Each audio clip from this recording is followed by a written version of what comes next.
பாகப்பிரிவினை எனக்கு சொத்துக்களை நீங்க எழுதி வச்சிருங்க அப்படின்னு சொன்னாலே நம்ம ஒரு படபடப்பு வந்துரும். யாரும் அந்த ஓனர்ஷிப்பை விட்டு கொடுக்கறதுக்கு ரெடியாக இல்ல. தாய் என்ன போட்டிருக்காங்க, அவங்க சிங்கிள் பேரண்ட் தன்னுடைய மகன் தன்னை மதிக்கிறதே இல்ல, உரிமையில பேசுறாங்க அப்படின்னு சொல்லிட்டு அவங்க என்ன பண்ணியிருக்கிறாங்க, அவங்களுடைய சொத்தை ஆசிரமத்துக்கு எழுதி வச்சிட்டாங்க. இன்ன வரைக்கும் பையனுக்கு தெரியாது. அப்போ இது எங்க முடியுது பாரு. ஒரு 20 வருடத்துக்கு 30 வருடத்துக்கு முன்பான காலமா இருக்கலாம். ஏன்னா அப்ப நம்ம எக்கனாமி ரொம்ப சின்ன எக்கனாமி. பணத்தை வைத்து எதுவுமே நம்ம முடிவு பண்ணல. உறவுகளை வைத்து முடிவு பண்ணணும். ஆனா இன்றைய காலம் அப்படி கிடையாது. பணம் தான் மிக முக்கியமான ஒரு கமாடிட்டியா மாறிடுச்சு. அதே மாதிரி நான் முழு பணமும் கொடுக்காதீங்கன்னு சொல்லல. கொஞ்சம் கொஞ்சமா கொடுங்க. இப்போ ஒரு நம்ம மரம் வளர்க்குறோம் அப்படின்னா அதுல கொஞ்சம் கொஞ்சமா தான் தண்ணி ஊற்றுவோம். எல்லா தண்ணியும் ஊற்றணும் அப்படின்னா அது அழுகியும் போயிடும். ஈக்குவலா ஸ்ப்ளிட் பண்ணி கொடுத்தாலும் யார் என்ன பார்த்துப்பாங்க அப்படிங்கிற மாதிரி ஒரு இன்செக்யூரிட்டியும் இருக்கு. ஸோ அதையும் அவங்க ஓவர் கம் பண்ற மாதிரி எப்படி இதை ஹேண்டில் பண்ணலாம்? நான் கொடுக்கவே சொல்லலை, கொடுக்காதீங்க, எழுதி மட்டும் வச்சுக்கோங்க. எந்த ஒரு பணமா இருந்தாலும் அது உங்ககிட்ட வந்துட்டு தான் போகணும். வணக்கம் சார். வணக்கம் மேடம். இதுக்கு முன்னாடி நம்ம ஒரு வீடியோவில் யங் பேரண்ட்ஸ்லாம் அவங்களோட குழந்தையோட எதிர்காலத்துக்கு எப்படி பணம் சேர்க்கலாம் அப்படின்னு பேசினப்போ, நீங்கள் ரொம்ப குழந்தையோட எதிர்காலத்துக்கு நிறைய சேர்க்கணும் அப்படின்னு யோசிக்காதீங்க, அவங்களுக்கு தேவையான நீட்ஸை மட்டும் கற்றுக் கொடுங்க, அதுவே அவங்களுக்கு ஃப்யூச்சரில் ஹெல்ப்ஃபுல்லாக இருக்கும் அப்படிங்கிற மாதிரிலாம் பேசியிருந்தீங்க. நிறைய பேருக்கு இதில் என்ன சந்தேகம்னா, ஓகே யங் பேரண்ட் இந்த மாதிரி அவங்க பிளான் பண்ணலாம், ஆனால் இப்போ ஆல்ரெடி ஒரு சீனியர் சிட்டிசன்ஸாக இருக்கிறவங்க, அவங்களோட 50-60 வயசு கிராஸ் பண்ணவங்க ஆல்ரெடி அவங்கக்கிட்ட ஒரு சொத்து சேர்த்து வச்சுருப்பாங்க. இப்போ இதை பசங்களுக்கு எப்படி டிரான்ஸ்ஃபர் பண்ணுறது, இது சுமூகமா எப்படி நடத்துறது அப்படின்னு நிறைய பேருக்கு கேள்விகள் இருக்கு. குறிப்பா தமிழ்நாடு மாதிரி கொஞ்சம் ரொம்ப கல்ச்சர் பேஸ்டு ஒரு சொசைட்டில இந்த பார்ட்டிஷன் அப்படிங்கிறது எப்படி நடந்துட்டு இருக்கு, இதுல என்னென்ன சிக்கல்கள்லாம் இருக்கு சார்? இந்த பாகப்பிரிவினை அப்படிங்கிறது பாத்தீங்கன்னா பிரிச்சு கொடுக்கறது. 2-3 பிள்ளைகள் இருந்தாங்கன்னா அப்பதான் சிக்கல் வரும். ஒருத்தர் மட்டும் இருந்தாங்க, ஒரு மகள் இல்ல ஒரு மகன் மட்டும் இருந்தாங்கன்னா அங்க எந்த சிக்கலும் பெருசா வராது. ஸோ இதை நம்ம பாகப்பிரிவினைன்னே சொல்லலாம். பெற்றோர்களிடமிருந்து அடுத்த தலைமுறைக்கு போகணும் அப்படிங்கிறத விட இப்படி நம்ம பேசி பழகினா கரெக்டா இருக்கும். ஸோ இதை பண்றது பார்த்தீங்கன்னா, நாம நல்லா இருக்கும்போதே இதை எழுதி வச்சிடணும். எழுதி வச்சிடணும்னா நம்ம கையிலேருந்து ஓனர்ஷிப்லாம் போகக்கூடாது. நம்ம காலத்துக்கு அப்புறம் இது யாருக்கு போகணும் அப்படிங்கிறத நாம நல்லா இருக்கும்போதே ஒரு 40-45 வயசுலேயே நம்ம இதை செஞ்சுட்டா அது ஒரு சரியான ஒரு நிலைப்பாடாக இருக்கும். ஆனால் இப்போ நம்ம தமிழ்நாட்டில் இருக்கிற சிக்கல் பார்த்தீங்கன்னா, இது ஒரு ஒரு ஒரு தப்பான ஒரு டாப்பிக்காக தான் எல்லாம் பார்ப்பாங்க. ஏன்னா பாகப்பிரிவினை எனக்கு சொத்துக்களை நீங்க எழுதி வச்சிருங்க, இல்லைன்னா அதை மாற்றணும் அப்படின்னு சொன்னாலே நம்ம ஒரு படபடப்பு வந்துடும். யாரும் அந்த ஓனர்ஷிப்பை விட்டு கொடுக்கறதுக்கு ரெடியாக இல்லை. அதனால என்ன ஆகுது அப்படின்னு பார்த்தீங்கன்னா, நம்ம எழுதி வைக்காம நம்ம தவறிட்டாங்க அப்படிங்கும்போது அது அடுத்த தலைமுறையில் போகும்போது அந்த சொத்தே பெரிய பிரச்சனைகளை உண்டு பண்ணுது. நம்ம காலம் ஃபுல்லாக யாருக்காக சம்பாதிச்சோம், நம்மளே பல பேட்டிகளில் சொல்லியிருக்கிறோம். பலரும் தங்களுடைய பிள்ளைகளுக்காக தான் சேர்க்கணும்னு சொல்லிட்டு கஷ்டப்பட்டு தங்கள் வாழ்க்கையை அடகு வைக்கிறாங்க. அப்படி இருக்கும்போது அதை சரியாக அவங்க செஞ்சுட்டு போகலை அப்படிங்கும்போது அவர்கள் அவ்வளோ காலம் உழைத்ததே வீணா போகுது. அது ஒரு வாழ்க்கையின் தோல்வியாக தான் நம்ம பார்க்க வேண்டியதாக இருக்குது. ஸோ பாகப்பிரிவினை அப்படிங்கிறத நம்ம எதிர்மறையாக பார்க்கக்கூடாது. அது நம்ம வாழ்வியலில் ஒரு முக்கியமான ஒரு கட்டமாக பார்க்கணும். இப்படி பண்ணாததுனால பல சிக்கல்கள் நாங்கள் எங்கள் கிளைண்ட் மூலமாகவே பார்த்துட்டு வரோம். பாகப்பிரிவினை கண்டிப்பாக செய்யணும் அப்படின்னு சொல்றீங்க. பட் நீங்க சொன்ன மாதிரி இன்னைக்கு ஒரு தமிழ் ஃபேமிலியில இது நீங்க நல்லா இருக்கும் போதே இதை பிரிச்சிருங்க, சொத்தை எழுதி வைங்க அப்படின்னு சொல்றது கொஞ்சம் ஒரு பிரச்சனைக்குரிய விஷயமா தான் இன்னுமே பாக்குறாங்க. இது ப்ராப்ளம் எதுவும் வராம ரொம்ப ஸ்மூத்தா இதை செய்ய முடியுமா சார்? இப்போ இருக்கிற சூழ்நிலையில எல்லார் வீட்லயும் இது பிரச்சனை வரதான் செய்யுது. இதை ஏன் பெற்றோர்களும் செய்யறதுக்கு தயங்குறாங்க அப்படின்னா, இந்த பேச்சை எடுத்தா ஒருத்தருக்கு அதிகமா போயிடுமோ, ஒருத்தருக்கு கம்மியா போயிடுமோ, நம்ம கம்மியா கொடுத்தா அவங்க நம்மளை வெறுத்துருவாங்களோ, இந்த மாதிரி ஒரு உளவியல் சிக்கலுக்குள்ள எல்லாரும் போயிடுறதுனால தான் என் காலத்துக்கு அப்புறம் என்ன வேணா பண்ணிக்கோங்க அப்படின்னு சொல்லிட்டு போயிடுறாங்க. இப்போ எங்க கிளைண்டே ஒருத்தவங்க பார்த்தீங்கன்னா, அவங்களுடைய தம்பியே சேல் டீட் போட்டு அந்த அப்பாவோட சொத்தை எடுத்துக்கிட்டாரு. எடுத்துக்கிட்டு இப்போ அவங்க மகள் சண்டை போட்டுட்டு அந்த அறையிலேயே இருக்கிறாங்க. இந்த மாதிரி தேவையில்லாத விஷயம் அப்பா காலத்துக்கு அப்புறம் சொல்றேன். ஸோ இதெல்லாம் நம்ம தவிர்க்கணும். அந்த பணம் அப்படிங்கிறது நம்மளுடைய வளர்ச்சிக்கு பயன்படணும். நம்மளுடைய தாழ்ச்சிக்கு நம்ம பணமே பயன்படக்கூடாது. இது பல குடும்பங்கள்ல சிக்கலா இருக்கு அப்படிங்கிறதுக்காக தான் இந்த டாபிக்கை நம்ம பேசணும் அப்படின்னு சொல்லிட்டு தொடர்ந்து நம்ம பேசிட்டு வரோம். சுமூகமாக பிரிச்சு எழுதி வச்சிடணும். அதை நம்ம உடனே இன்னொரு பக்கமும் தப்பு பண்றாங்க. குடுக்குறோம்னு சொல்லிட்டு இப்பவே எழுதி வச்சிடுறாங்க. பெற்றோர்களுக்கு ஒரு 50 வயது தான் இருக்கும். பிள்ளைகள் இப்பதான் 20, 22 வயது இப்பதான் சம்பாதிக்க வருவாங்க. முழுவதுமாக அவங்க பேர்ல எழுதி வச்சிடுறாங்க. இதுவும் மிக மிக ஒரு தவறான ஒரு செயல்.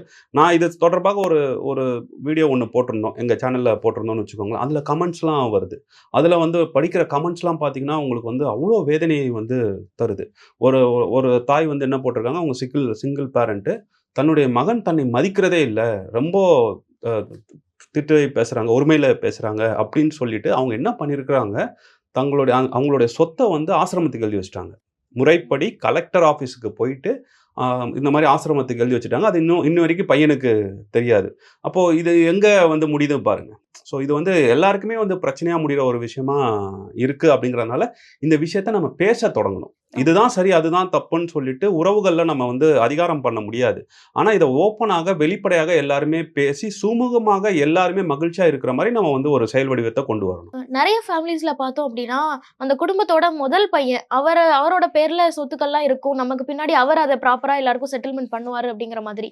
ஸோ இதுவும் நெறைய ஃபேமிலீஸ்ல பின்பற்றிட்டு இருக்க ஒரு விஷயமா இருக்கு. இது சரிதானா? இது கிளாசிக் எங்களுக்கு ஒரு கேஸ் வந்தது. அண்ணன், தம்பி 2 பேரு. தங்கச்சி ஒருத்தங்க இருக்காங்க. தந்தை வந்து 2018ல இறந்தாரு.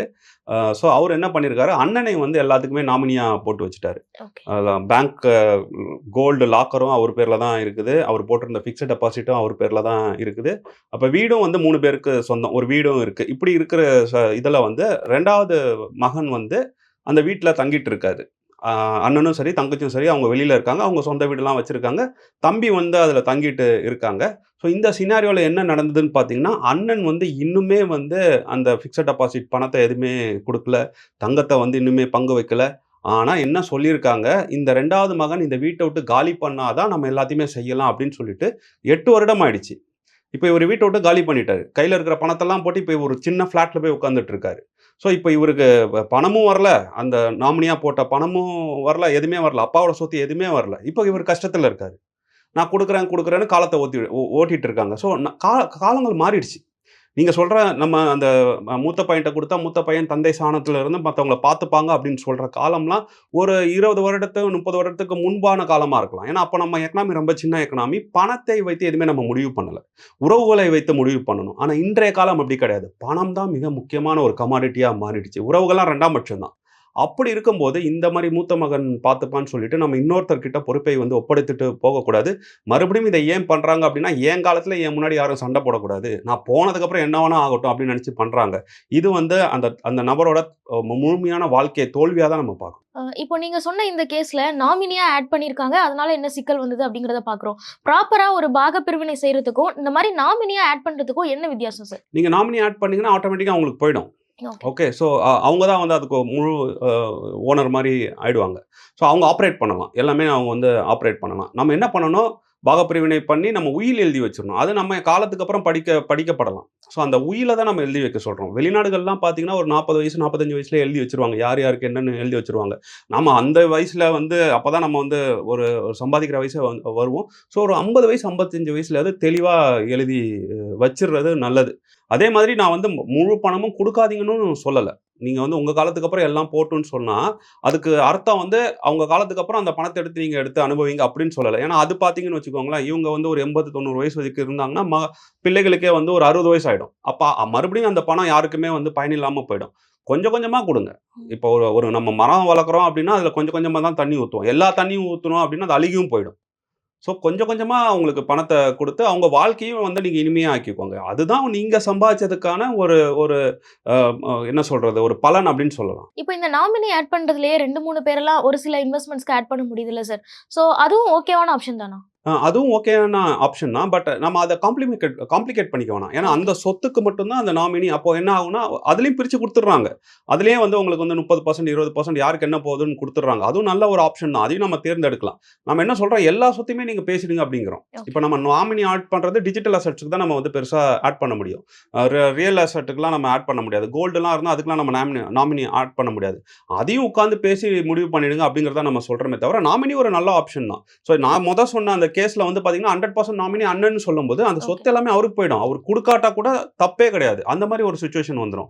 ஸோ அதெல்லாம் தவிர்ப்பதற்கு நம்ம வந்து தெளிவான ஒரு செயலை வந்து செய்ய வேண்டும். அண்ட் நீங்க சொல்ற மாரி இந்த பாக பிரிவினை செய்றாங்க அப்டின்னா, பேரண்ட்ஸ்க்கு ஒரு இன்செக்யூரிட்டி இருந்துகிட்டே இருக்குல்ல. நான் குடுத்துருவேன். பட் யாருமே என்ன பார்க்கல. நான் 2, 3 பசங்க இருக்காங்க. நான் ஈக்குவலா ஸ்ப்ளிட் பண்ணி குடுத்தாலும், யார் என்ன பார்த்துப்பாங்க? அப்டிங்கிற மாதிரி ஒரு இன்செக்யூரிட்டியும் இருக்கு. ஸோ அதையும் அவங்க ஓவர் கம் பண்ற மாதிரி எப்டி இத ஹேண்டில் பண்ணலாம்? நான் குடுக்கவே சொல்லல. குடுக்கவே குடுக்காதீங்க. எழுதி மட்டும் வச்சுக்கோங்க. ஓகே. நம்ம வந்து நம்ம வருமானத்த குடுக்கக்கூடாது. நெறைய பேரு அந்த தப்பு பண்றாங்க. பென்ஷன குடுத்துடுறாங்க. இல்ல ஏதாவது வாடகை வந்ததுன்னா, அதையும் வந்து பசங்க எடுத்துருங்கன்னு சொல்றாங்க. சொத்தும் அவங்க பேர்ல எழுதி வச்சுடுறாங்க. அதெல்லாம் பண்ணவே பண்ணாதீங்க. எந்த ஒரு பணமா இருந்தாலும் அது உங்ககிட்ட வந்துட்டு தான் போணும். ஓகே. ஏன்னா வயசாக, வயசாக எல்லாருமே குழந்தையாக மாறுவாங்க. ஸோ குழந்தையா இருக்கும்போது நாம வந்து அவங்கள எடுத்து கொஞ்சுவோம், அவங்களுக்கு நல்லா சொல்லிக் குடுப்போம். ஆனா ஆனவர்கள் குழந்தையாக மாறும்போது யாரும் அப்படி கொஞ்சலாம் மாட்டாங்க. இரிட்டேட் ஆவாங்க. வீட்ல இருக்கவங்கலாம் வந்து எரிஞ்சு தான் விடுவாங்க. அப்ப நமக்கு இருக்கிற ஒரே பாதுகாப்பு நம்ம பணம் தான். ஸோ நான் எழுதி வச்சுருங்க அப்படிலாம் சொல்லல. நீங்க யாருக்கு என்ன குடுக்க போறீங்க ஐ மீன் நான் மொத்தமா குடுத்துற சொல்லல. எழுதி வைங்க. அது ஒரு ரூல் பேஸ்டா நீங்க எழுதி வச்சுருங்க. இவங்களுக்கு இவ்வளோ செல்லும் அப்படின்னு குடும்பத்தில ஒரு அமைதிய கொண்டு வாங்கன்னு தான் சொல்றோமே தவிர, நீங்க பணத்த மொத்தமா இப்பவே குடுத்துருங்க. பாகப்பிரிவினை பண்ணி இப்பவே செஞ்சுருங்க. 50 வயசுல செஞ்சுருங்க. 55 வயசுல அப்படின்னு நான் சொல்லவே இல்ல. ஓகே. நீங்க இருக்கிற வரைக்கி அந்த பணம் உங்க மூலமாக தான் உங்க பிள்ளைகளுக்கு போணும். அத டைரக்ட்டா குடுத்துட்டீங்கன்னா, அதுல நெறைய பேர் மாட்டியிருக்காங்க. அவர்களுக்கு மரியாதையே இல்லாம இருக்காங்க. வாழ்க்கை ஃபுல்லா அவங்க தான் கஷ்டப்பட்டு சம்பாதிச்சுட்டு இருப்பாங்க. பணம் பணம் அப்படிங்கிற அந்த அதிகாரம் அவங்க கைய விட்டு போனதுக்கப்புறம், அவர்களுடைய பிள்ளைகள் வந்து அவங்கள ரொம்ப கீழ்த்தரமாக நடத்துற விஷயங்களும் நம்ம பார்த்துட்டு வரோம். ஸோ இதுல ரொம்ப கவனமா இருக்கணும். நான் சொல்றது எழுதி வச்சுருங்க. குடும்பத்துக்கும் அது பயனளிக்கணும். பிள்ளைகளுக்கு சண்டை வரக்கூடாதுங்கிறது தான் சொல்றேனே தவிர, முழுசா குடுத்துறாதீங்க. இது ஒரு சினாரியோ மாதிரி பார்க்கலாம் சார். ஒரு 2 பசங்க இருக்காங்க. பேரண்ட்டுக்கு ஒரு 58 வயசுல ரிட்டயர்மெண்ட் இருக்கு அப்படின்னா, எப்போலேருந்து அவங்க இந்த உயில் எழுதுறதோ, இல்ல இந்த மாதிரியான சொத்துக்கள வந்து பாகப்பிரிவினை பண்றதோ, எப்போலேருந்து ஸ்டார்ட் பண்ணணும்? அத எப்படி நீங்க படிப்படியா குடுக்கணும் அப்படின்னு சொன்னீங்க. ஸோ இத எப்படி அவங்க வொர்க் அவுட் பண்றது? ஒரு ரோட் மேப் மாரி சொல்ல முடியுமா? நான் வந்து படிச்ச வரைக்கும் பார்த்தீங்கன்னா, மைக்கேல் ஜாக்சன் வந்து ஒரு 40 வயசுல, 45 வயசுலயே உயில் எழுதிட்டாரு. அப்ப ஆனா என்ன புரிஞ்சுக்கலாம்னா, வெளிநாடுகள்ல அந்த மாரி அப்பவே எழுதி வச்சுர்றாங்க. நாம வந்து ஒரு 50 வயசுலயாவது யார் யாருக்கு என்னென்ன ஏன்னா பசங்க தலையெடுக்க ஆரம்பிச்சுட்டாங்க. அவங்க தனியா சம்பாதிக்க ஆரம்பிச்சுட்டாங்க. அவங்களுக்கு ஒரு குடும்பம் வந்துடுச்சு அப்படின்னா, அப்பவே வந்து எழுதி வச்சுர்றது நல்லது. முடிஞ்சா அவங்க கிட்ட சொல்லிர்லாம். இதுதான்ப்பா உனக்கு வரும். இதுதான் உனக்கு செய்ய முடியும் அப்படிங்கிறத நம்ம சொல்லிடலாம். இது பாயிண்ட் நம்பர் 1. 2வது வந்து அவங்களுக்கு வந்து தேவைப்படுது. அவங்க முன்னேறணும் அப்படின்னு பார்க்குறாங்க. அப்ப நான் என் கையில இருந்து பணம் குடுக்கணும் அப்படின்னா, அது எவ்வளவு குடுக்கணும் அப்படிங்கிறத பார்க்கணும். அது அவங்க பங்குல இருந்து தான் நீங்க குடுக்கணும். பொது பங்குல இருந்து நீங்க குடுத்துக்கிட்டே வந்தா, அது என்னைக்குனாலும் சிக்கல் தான் வரும். உனக்கு நான் இத பிரிச்சு வச்சிருக்கிறேன். உன்கிட்ட உன்னோட பங்குல இருந்து நான் இவ்வளோ குடுக்குறேன் அப்படின்னு நீங்க சொல்லலாம். அது வந்து இப்ப பார்த்தீங்கன்னா, இப்போ நீங்க ஒரு பென்ஷன் எடுத்துக்கோங்களேன். ஒருத்தருக்கு பென்ஷன் 50,000 வருது அப்படின்னா, 25,000 மூத்த மகனுக்கு, 25,000 இளைய மகனுக்கு அப்படிங்கும்போது, அந்த 25,000ல நான் உனக்கு 15,000 குடுக்குறேன்பா மாசம் மாசம் அப்படின்னு சொல்லலாம். ஓகே. அதுவும் தேவைப்படுற இடத்துல தான் நீங்க சொல்லணும். ஏன்னா, பசங்க வந்து எப்போதுமே நம்மளோட புத்திசாலிங்க. அவங்க நம்ம விட எப்போதுமே நல்ல நிலைமையில தான் இருப்பாங்க. எப்போ வந்து இந்த சிக்கல் வரும் அப்படின்னா, நான் தொழில் பண்ண போறேன். எனக்கு பணம் முதலீடு வேணும் அப்படிங்கும்போது தான் அந்த சிக்கல் வரும். அப்போ கூட நம்ம என்ன சொல்றோம்? பணத்த குடுத்து தொழில் பண்ண வைக்காதீங்க. பணத்தோட அரும தெரியாது. ஸோ அவங்களே அந்த பணத்த எப்படி உள்ள கொண்டு வராங்க அப்படின்னு பாருங்க. அவங்க நிஜமாவே உழைக்கிறாங்க, நிஜமாவே கஷ்டப்படுறாங்க. இவங்களுக்கு ஒரு ஆதரவு குடுத்தா இன்னும் மேல வந்துரும் அப்படின்னு உங்களுக்கு ஒரு நம்பிக்கை வந்ததுன்னா, அவங்க பங்குல இருந்து நீங்க எடுத்துக் குடுங்க. ஸோ இந்த மாரி நம்ம சில ரூல்ஸ் வச்சுக்கணும். இத நம்ம பொதுமைப்படுத்த முடியாது. இது என் அறிவுக்கு எட்டுனது. என் வயசுக்கு எட்டுனது. ஆனா மூத்தவர்கள் நெறைய பேர் இருக்காங்க. நாம சொல்றதெல்லாம் ஒண்ணு தான். நீங்க இப்படி பண்ணுங்க, அப்படி பண்ணுங்கன்னு நம்ம சொல்லக்கூடிய நிலைமையில இல்ல. ஏன்னா அது வந்து ஒவ்வொரு குடும்பத்துக்கும், ஒவ்வொரு குடும்பத்தோட எமோஷனுக்கும் தகுந்த மாரி மாறும். ஆனா பேசத் தொடங்குங்க. பேசாம காலம் தாழ்த்தாதீங்க. 60 வயசு, 70 வயசுல இந்த மாரி வயதானவர்களும் கூட எதையுமே பிரிச்சு குடுக்காம அவங்களே வச்சிருக்காங்க. நான் மறுபடியும் அதே கமெண்ட் தான் போட்டிருக்கேன்.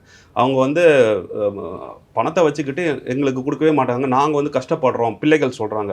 எங்களுக்கு கொஞ்சம் உதவி இருக்கலாம். இதுக்கு நீங்க என்ன அறிவுரை சொல்லுவீங்க? அப்படின்னு சொல்லி கேட்கறாங்க. மேபி இந்த வீடியோலயே கமெண்ட்ஸ் நெறையா வரும். இது தொடர்பா. இதுக்கு நம்ம ஒரு ஃபோன் கால் கூட எடுத்து நம்ம அறிவுரை சொல்லலாம். ஆனா அந்த அறிவுரை எல்லாமே வந்து வெரி சப்ஜெக்டிவ்.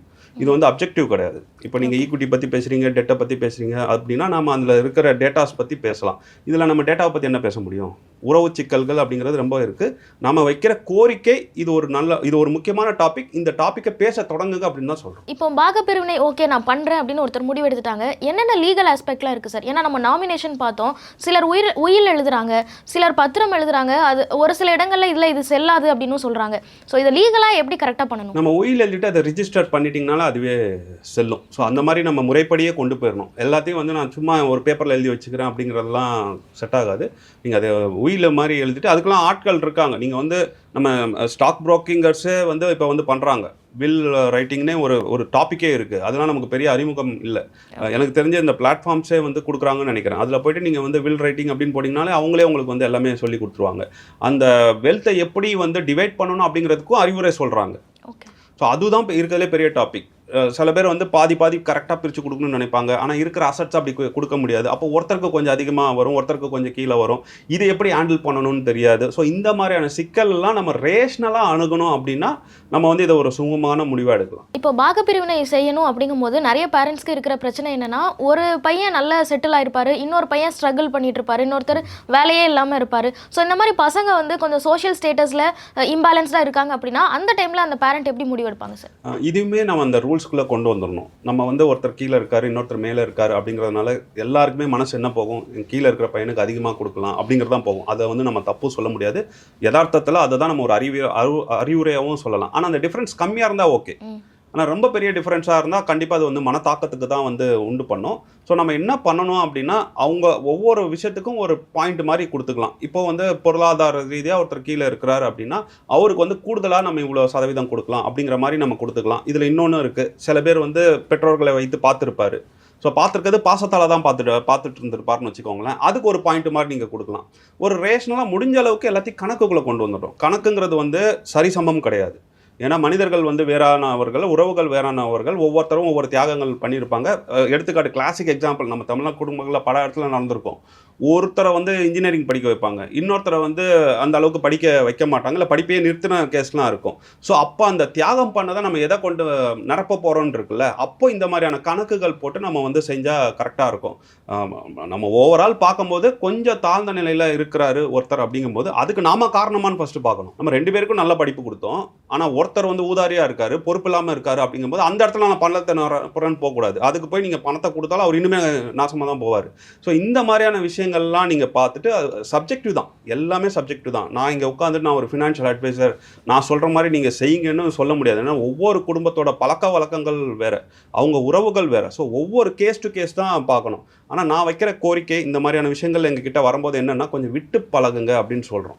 என்ன சிக்கல் அப்படின்னா, ஒருத்தவங்க வந்து பார்த்திங்கன்னா அரை கிரவுண்டு இருக்கும், இல்லை ஒரு கிரவுண்டுன்னே வச்சுக்கோங்களேன். நாங்கள் பிறந்த இடத்த வந்து கொடுக்க மாட்டோம், எனக்கு அதை வந்து நீங்கள் டிவைட் பண்ணி கொடுங்க அப்படின்னு சொல்லிட்டு அந்த சின்ன இடத்துலேயே உட்காந்துட்டு நகர மாட்டாங்க. அதுக்கு பதிலாக அதை விட்டு கொடுத்துட்டு அதுக்கு பதிலாக பணம் வாங்கிட்டு போங்கன்னு சொன்னால் நிறைய பேர் கேட்குறது கிடையாது. ஏன்னா நான் வாழ்ந்த இடம், நான் அதில் இருப்பேன் அப்படிங்கிற மாதிரியான விஷயங்கள்லாம் சொல்கிறாங்க. ஸோ அந்த மாதிரி கொஞ்சம் விட்டு கொடுக்கணும். எல்லா தரப்பும் விட்டு கொடுத்துட்டாங்கன்னு வச்சுக்கோங்களேன், பெற்றோர்கள் கஷ்டப்பட்டு சம்பாதிச்ச பணம் வந்து எல்லாருக்குமே பயன்படும். அப்படி இல்லாமல் ஒரு 10 லட்சம் 20 லட்சத்துக்காக உட்காந்து சண்டை போட்டுட்டு இருந்தாங்கன்னா அந்த சண்டை காலத்தில் வந்து வீட்டில் அமைதி நிலவாது. அமைதி நிலவாட்டா நம்ம வளர்ச்சியை அடைய முடியாது. இனிமேல் வர்றவங்க எல்லாம் இதை ப்ராப்பராக பிளான் பண்ணணும், இதை பற்றி பேச தொடங்கணும் அப்படின்னு சொல்கிறீங்க. பட் ஆல்ரெடி சில ஃபேமிலிஸில் இந்த மாதிரி உயில் எதுவுமே எழுதலை, ப்ராப்பராக பாக பிரிவினை செய்யலை. ஸோ இப்போ அந்த மாதிரியான சுச்சுவேஷனில் இருக்கிறவங்க என்ன பண்ணும் சார்? அந்த வாரிசுதாரர்கள் உட்காந்து மனம் விட்டு பேசி அவங்களுக்குள்ள சுமூகமாக பிரிச்சுக்கலாம். பெற்றோர்கள் இல்லை அப்படிங்கும்போது என்ன பண்ணலான்னா, அவங்க குடும்பத்திலே பெரியவர்கள் யாராவது இருப்பாங்க. ஸோ அவங்கள வந்து கொஞ்சம் ஒரு ஆதரவுக்கு வச்சுக்கிட்டு நாங்கள் இந்த மாதிரி பண்ணுறோம் அப்படிங்கிற மாதிரி சொல்லிவிட்டு சுமூகமாக போகிறது நல்லது. ஏன்னா பிரிச்சுருங்க. இந்த சிக்கல் இவ்வளோ சிக்கல் இருக்கிறதுனால தான் நிறைய பேர் என்ன பண்ணுறாங்க, பிரிக்காமையாக இருக்காங்க. எனக்கு தெரிஞ்ச சில சொத்துக்கள்லாம் வந்து பார்த்திங்கன்னா ஒரு 50 வருடம் 60 வருடம் பிரிக்காமலாம் இருக்காங்க. அப்போ அதோட வாரிசுதாரர்கள்னு பார்க்கும்போது என்ன ஆகிடுது, 300 பேர் அந்த மாதிரி ஆகிடுது. ஸோ அப்படி இருக்கும்போது அந்த சொத்து யாருக்குமே பயனற்றதாக போயிடும். நீங்கள் வந்து அதிகமாக வாரிசுதாரர்கள் அதிகமாக சொத்தை பிரிப்பது அப்படிங்கிறது மிக சிரமமான காரியம். ஒவ்வொரு தலைமுறைக்கும் நம்ம பிரிச்சுடுறது நல்லது. இது ஒரு முக்கியமான பாயிண்ட்டாக பார்க்கணும். இது ஒரு குடும்ப சொத்து அப்படின்னு சொல்லிட்டு பிரிக்காமல் விட்டுடுறாங்க. அப்படி இல்லை அப்படின்னா நாம் வந்து அதுக்கு ஒரு லீகல் என்டிட்டி கொடுத்துடணும். இந்து அன்டிவைடட் ஃபேமிலி மாதிரி ஒரு லீகல் என்டிட்டி கொடுத்துட்டீங்க அப்படின்னா ஒரு கர்த்தா வந்து அதை வந்து மேலாண்மை பண்ணுவார். அந்த மாதிரி ஒரு செட்டப்புக்குள்ளே நமக்கு போகிற மனசு இருக்கா பார்க்கணும். பட் எனக்கு தெரிஞ்சு பெரிய அளவில் அது வந்து பெரிய பரவலாக ஆகலை. அப்படி இருக்கும்போது நீங்கள் ஒவ்வொரு தலைமுறைக்கும் அதை வந்து சின்ன அமௌண்ட்டாக இருந்தாலும் சரி, பெரிய அமௌண்ட்டாக இருந்தாலும் சரி, பிரித்து கொடுத்துறது நல்லது. எழுதாமல் போயிட்டாங்கனாலும் நீங்கள் உடனடியாக இந்த வீடியோ பார்க்குறவங்களுக்கு நான் ஒரு கோரிக்கையாகவே வைக்கிறேன். அண்ணன் தம்பி ஈகோவை விட்டுடுங்க, அக்கா தங்கச்சி ஈகோவை விட்டுடுங்க, எல்லாரும் உட்கார்ந்து சுமூகமாக பிரிச்சுருங்க, மகிழ்ச்சியாக இருங்க. இந்த பாக பிரிவினை அப்படிங்கிறது ஒரு கிளீஷேவான டாப்பிக்காக இருக்கக்கூடாது. தமிழ் ஃபேமிலிஸில் இதை பற்றி நிறைய பேச ஆரம்பிக்கணும் அப்படின்னு ரொம்ப முக்கியமான பாயிண்ட்டாக வலியுறுத்தியிருக்கீங்க. ஆடியன்ஸ் இதுக்கு என்ன ரியாக்ட் பண்ணுறாங்க அப்படிங்கிறத பார்க்கலாம் சார். Thank you so much. நன்றி.